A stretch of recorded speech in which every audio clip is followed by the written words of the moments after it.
Prepare these items. First, connect the breaker, then connect the inverter. During the wiring process, keep the breaker off.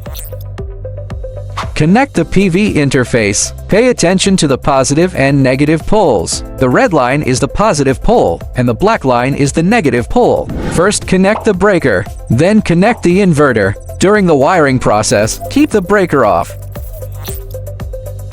Connect AC in. Connect each wire in sequence: live wire, neutral wire, and ground wire. First, connect the breaker, then connect the inverter. During the wiring process, keep the breaker off.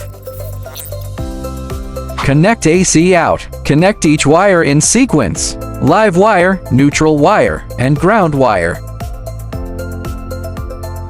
First, connect the breaker, then connect the inverter. During the wiring process, keep the breaker off. Connect battery interface. Pay attention to the positive and negative poles. The red line is the positive pole, and the black line is the negative pole. Wiring completed.